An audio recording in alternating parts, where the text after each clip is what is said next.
Paul VI, Apostolic Letter in the form of Motu Proprio, Pastoralis, Migratorum, Cura. New rules are taught for the pastoral care of migrants. The pastoral care of migrants has always called the maternal attention and solicitude of the Church. In reality, over the centuries it has never ceased to help in every way those who, like Christ, exiles in Egypt with the whole family of Nazareth, were forced to emigrate to lands far from their homeland. A luminous testimony of this thoughtful concern of the Church remains the Apostolic Constitution Exsul Familia, published by our predecessor Pius XII of venerable memory on August 1st, 1952, which, regarding the problems of migrations, must be considered as the fundamental pontifical document of these last times. The seriousness and importance of the phenomenon did not escape the fathers of the Second Vatican Ecumenical Council. They, in order to organize spiritual assistance to migrants in a more adequate and effective way, examined the issue in all its aspects, especially from the religious point of view, as it is intimately connected with the Church's own purpose, which is to work for the salvation of souls. In fact, the Ecumenical Council, having recommended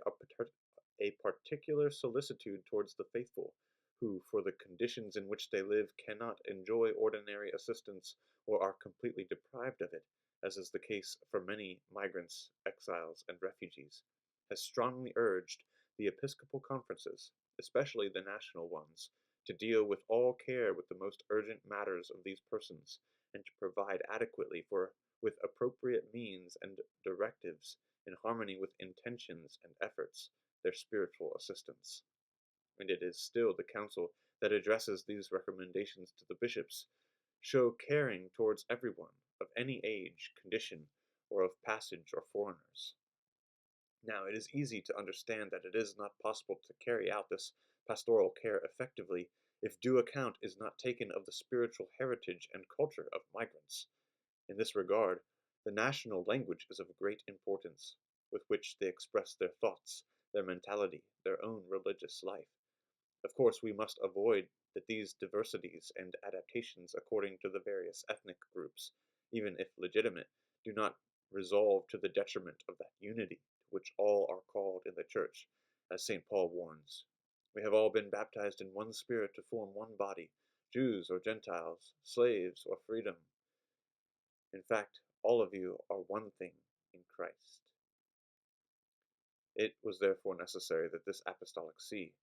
making its own the requests of the Ecumenical Council, offered the bishops and episcopal conferences the opportunity to better exercise spiritual assistance towards the groups of migrants who are not only entrusted, like the other faithful, to their pastoral ministry, but for the special circumstances in which they live, they also require a particular care which precisely corresponds to their needs. On the other hand, the significantly changed conditions that the migratory phenomenon presents today have made the need to review the rules previously issued for this sector by the Apostolic Headquarters, adapting and updating them according to the new circumstances. It is necessary to renew and improve the order and structure of the pastoral care of migrants, so as to usefully bring together the multiple experiences of the past and the collaboration of all.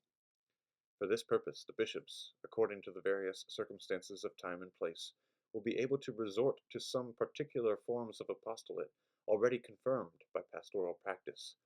And since the vast field of the apostolate in favor of migrants requires the right understanding of all and the active union of all their forces, it is absolutely necessary that, in addition to the priests directly engaged in this ministry, the religious and the laity also collaborate in harmony of intent.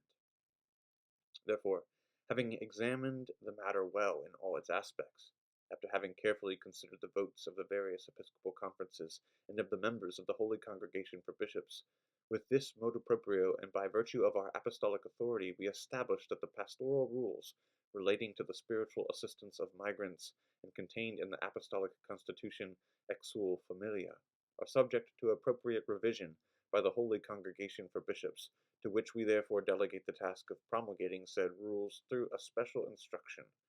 notwithstanding any provision to the contrary. Given in Rome at St. Peter on August the 15th, on the feast of the Assumption of the Blessed Virgin Mary of the year 1969, the 7th of our pontificate.